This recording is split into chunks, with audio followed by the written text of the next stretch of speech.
correctly, could you just say your name and spell it? Diane Kochendorfer, DianeKochendorfer.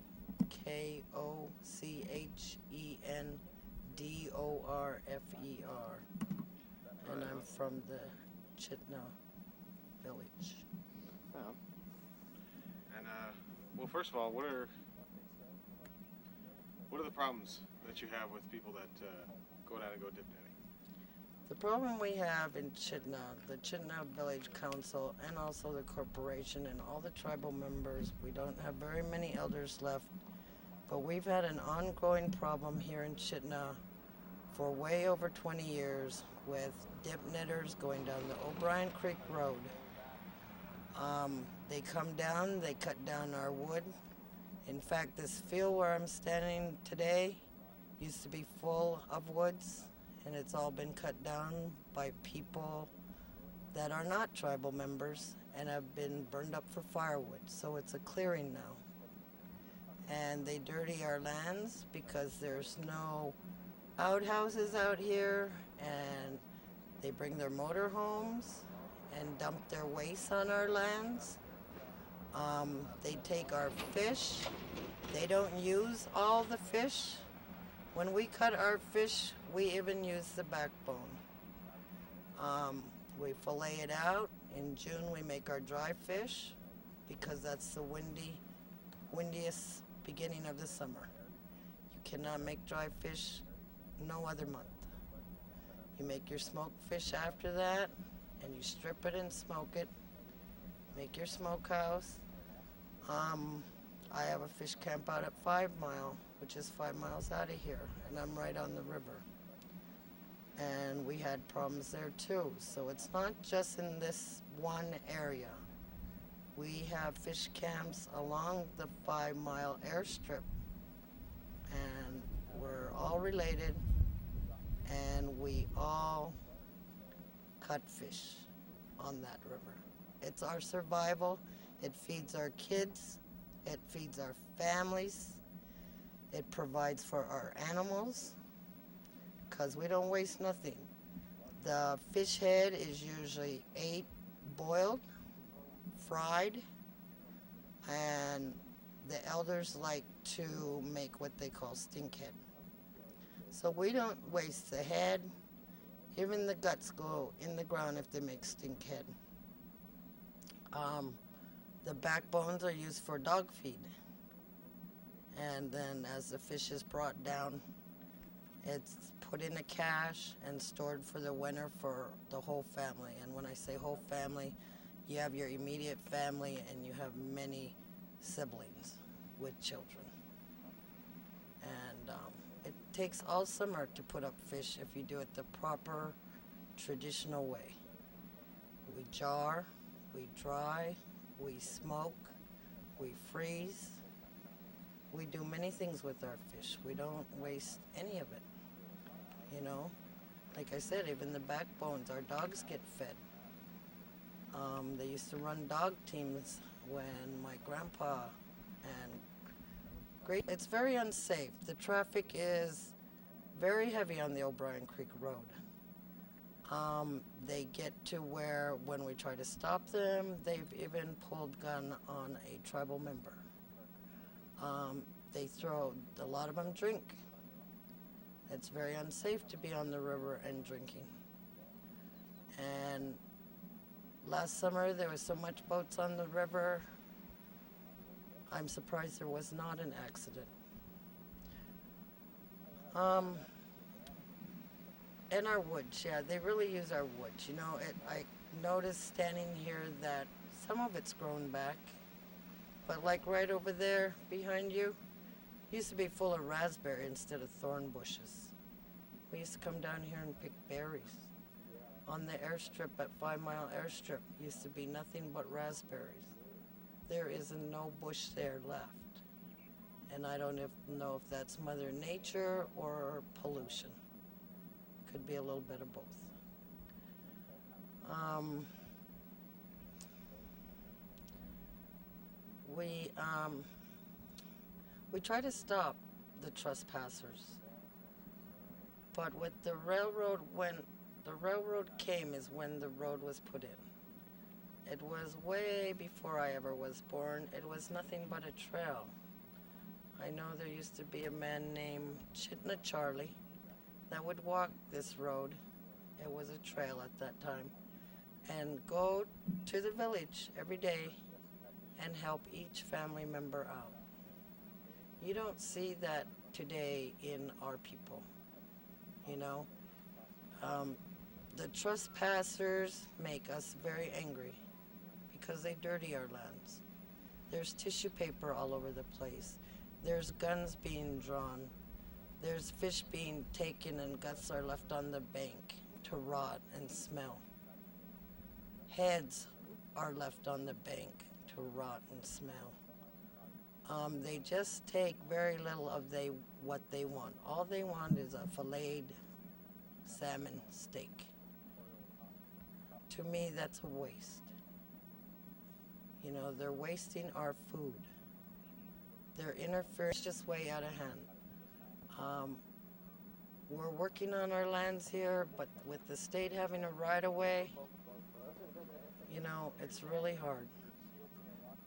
We're right here by this O'Brien Creek Road, and I've been here not even an hour, and I've seen 5 cars go by with dip nets, with more than one person in it. I'm standing here, parked. There's trash from somebody stopping here and using the lands for a bathroom. There's tissue there. So there's evidence everywhere that trespassers are destroying Chitina lands. And it's not just our lands, it's from here all the way to Cantwell. You know, you got Mentasta, Chitina, Clutica, which is all along the Copper River, all the way up to the Gokana. Gokana's got really bad trespassing. And people are emptying their RVs right into their rivers, and they're doing that to our rivers. They don't take their RVs to where they should empty them. They just empty them on our lands. And that means pollution. Our fish get sick. We get sick. You know, everything's going bad, you know, with the trespassers. I have nothing good to say about them going across our lands at all. There's no bathrooms. And like I said, and when they do bring their motorhomes, they don't care if they empty their waste onto our lands. Now, what are some things that you think need to happen or could happen that would change things? I think we need to make an agreement with, some kind of agreement with the state of Alaska about the O'Brien Creek Road. I don't know if that can be done or if it's impossible. But if we could meet with the state and come up with something, you know, it's been, like I said, they've been doing this for years. And maybe we just haven't raised our voices loud enough. But I think it's way out of hand. And if we were to get the state to work with us about, you know, realizing how much traffic is on this road. I know they know there's a lot of people down here, but I don't believe they know the impact it does to the lands. You know, they come down, they survey, they put their right-of-way. And the right-of-way gives the people access. I want to take the right-of-way away. That's what I want to do. But you can't do that alone. There's laws. And it seems like the laws really get you in a bind because the laws have changed so much today. You know, Indian law doesn't mean nothing. It's tribal laws. You really have to fight, you know, freedom away from us because, like I said, we can't go down there and just have a good time like we used to. I haven't been down to O'Brien Creek in probably 10 years. That's a long time because of the traffic. And, you know, I don't want to get in an accident or get hurt or my kids get hurt. You know, all our kids are raised, even if some of them don't live here, they come here and they learn. There's not much jobs here. Makes it hard to live in Chitina. belongs to ancestors? I think so. Talk about that again.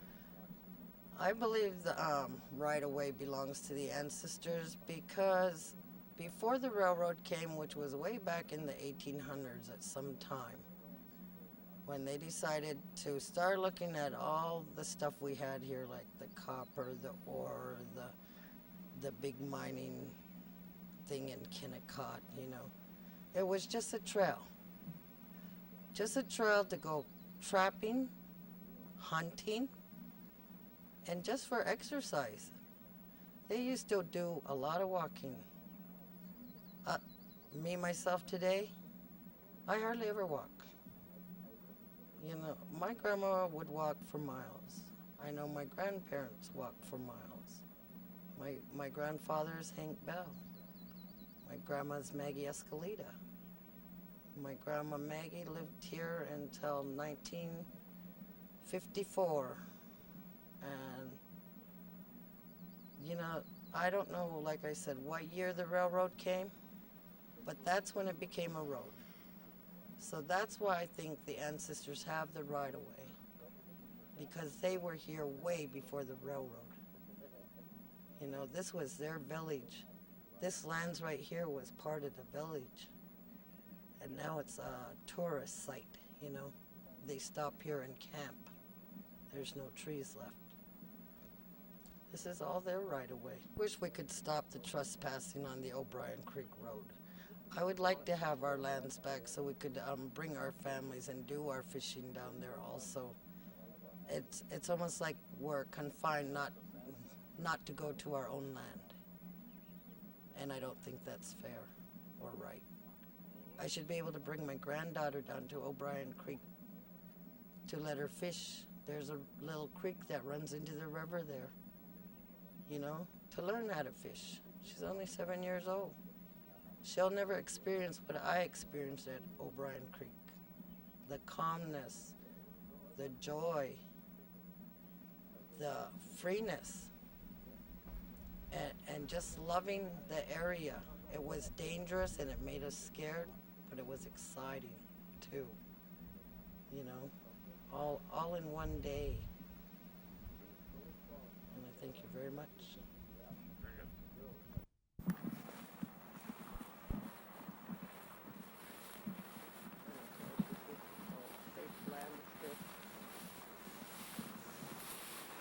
Somebody's made a trail here. Used to be fish in that lake. Really?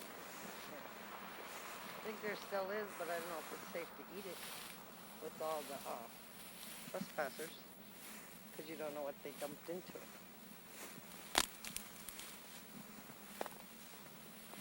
But this is on the O'Brien Creek Road. They call it the town lake.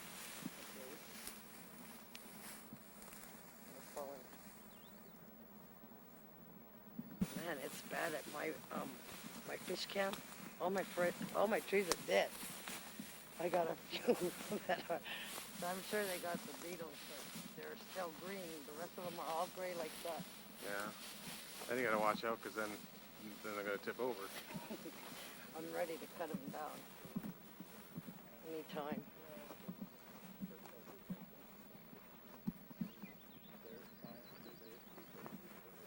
Here's some trash. Somebody peeing on our property, on our lands. Reel them all in and just cut them. Yeah. His airboat hauled down the river, went and beat them to the next hole, parked his airboat so they couldn't pull in there to go. Either way,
You've had examples or can give examples of where the dip netters come to this area and they create impacts and stresses on the community of Chitina.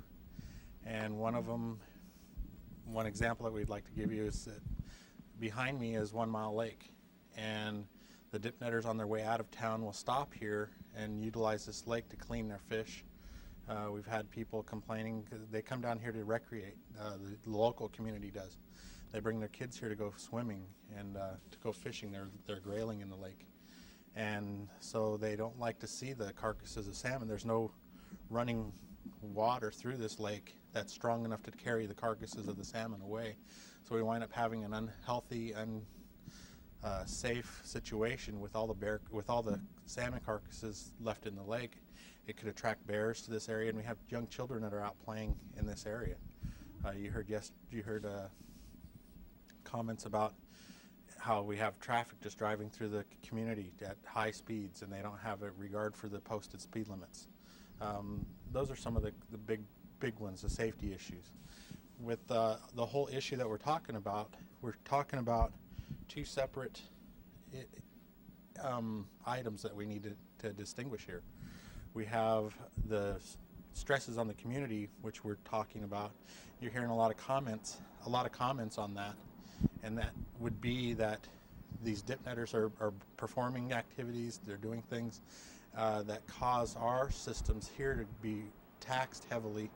And for like EMS, if there was a car accident, our EMS here is very limited on their funding, and they wind up having to respond because they have signed on the dotted line saying that yes, we will be ready to respond to emergency situations. But with the dip netters coming down here in any emergency situation that they do address, that takes away the funding that we received as a small community to provide for our own emergency services year round, winds up being utilized for this time when the dip netters are here. And so that's one example of a stress or a tax heavy toll being taken on the community of Chitina, and the state not being willing to step forward and help us out with that, with additional funding for our EMS, for trash pickup, for additional public dumpsters. This year, at this point, we do not see dumpsters in place for the dip net fishery. We do not see the porta potties in place for the restrooms for the dip net fishermen. So the state of Alaska is negating its responsibility, in our opinion, for providing those services to the dip netters. Probably go with that.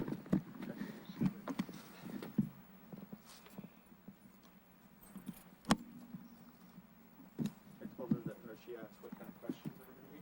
I told her that about that she wants to. We got pretty much all the technical information on the negative impacts from everybody else's. Anything she wants to say, she can talk about her concerns over the fish.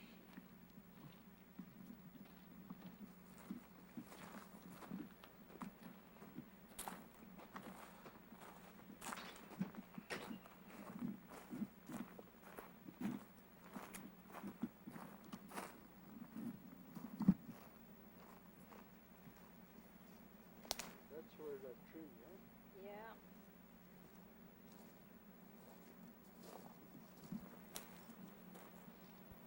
Oh, Jess will come down with his chainsaw.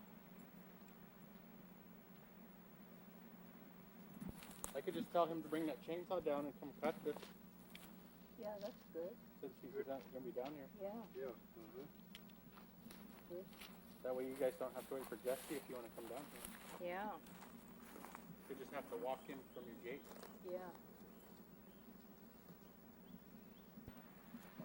Tell me where we are and what we're seeing. This kind of brush grew up late last summer, I think. My fish camp at 5 Mile, below the airport where our fish camp is located. And we haven't gotten our wheel in this year yet. I don't know if we will or not.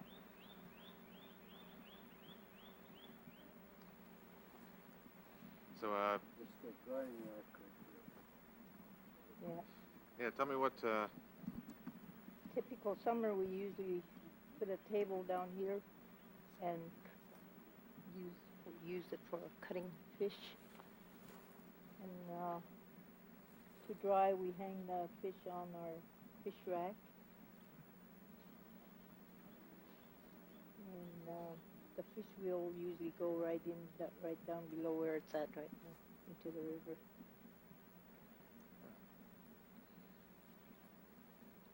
Now, There's a lot of difference. For one thing, when we get fish, we don't waste any of it. We cut everything and hang it to dry, or else can them. And we stay right here, for the month of June, just going home to clean up and stuff. and There was nobody fishing, hardly, except the subsistence fisheries. And there was probably one or two fish wheels down Chitina. And they used to have fish camp like this with a fish rack, drying rack, and we had more elders too then. And they've all gone since then. It's just really different. You can't trust anything to be out, laying in the yard like that. They shoot them up. Very hard to leave there was no such a thing as gates a long time ago. Now we have to have gates. Yep, they tell me about what shot up happened our there. wash tub. And then one time they actually just moved their fish wheel and belongings down here, just moved in. Pulled up the post up there, threw it out in the woods, came down, made themselves at home. So we had to call troopers to come down and get them off. And that's one reason why we moved up here too, because Chitina, we just absolutely, we'd have nothing left except the wheel running, I guess, if we continued to fish down there. So used to. So we moved up here, and I put in for a native allotment, which is a little better, but not too much better. And then they come down here, and you see them up there at the end of the airfield in their Winnebagos or whatever. And then the shooting started. They didn't even find out if anybody was living along the river here or who was here. It never occurred to them, I guess, that we have fish wheels down here. So that's kind of dangerous too. We lost just about everything. They didn't have, they had pots and pans and things that usually they can leave before, And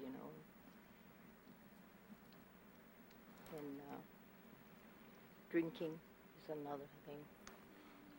They do worse things when they're drinking. They come down and wreck your fish camp. So Locked it before. And mostly natives were living here.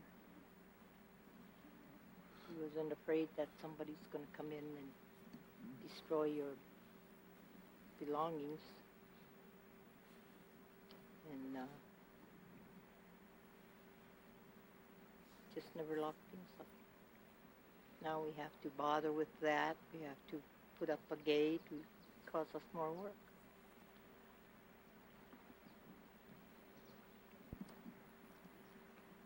What do you mean by? I hope so. for one thing, troopers themselves never really respected us either, as subsistence fishermen.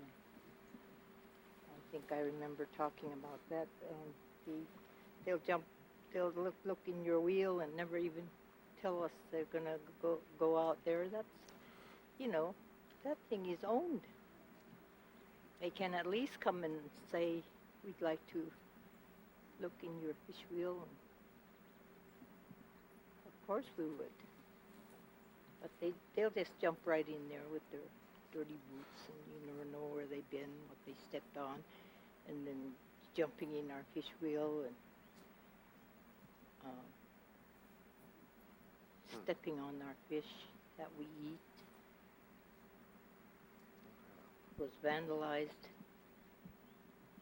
They just say we don't have any jurisdiction over native allotments.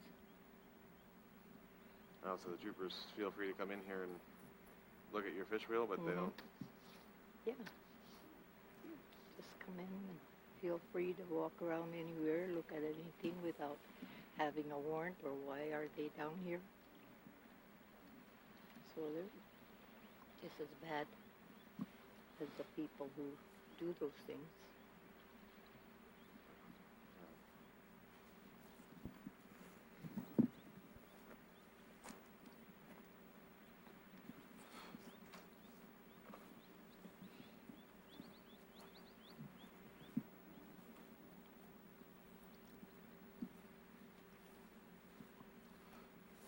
And these,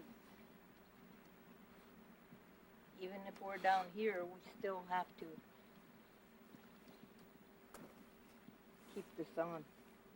And we have to be down here as long as we keep that on. A fish wheel, who it's owned by and operated by.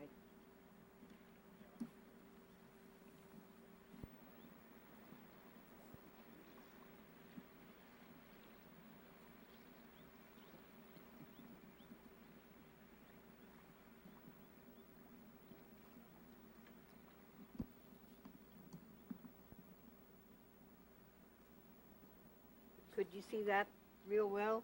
That cabin over there? Yeah. Yeah, tell me about that cabin. Yeah, that belongs to one of our shareholders, who is a lawyer. Oh, Tony? Yeah. Help our shareholders by doing that.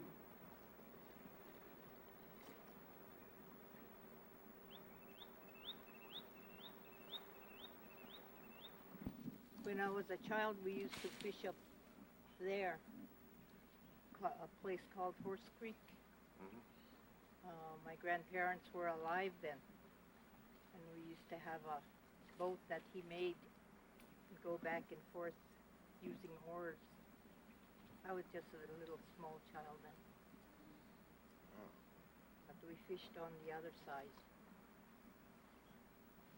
Then move our fish back on this side in the winter time when we can load it up on the sled, and have a dog team to bring it over this side. Oh.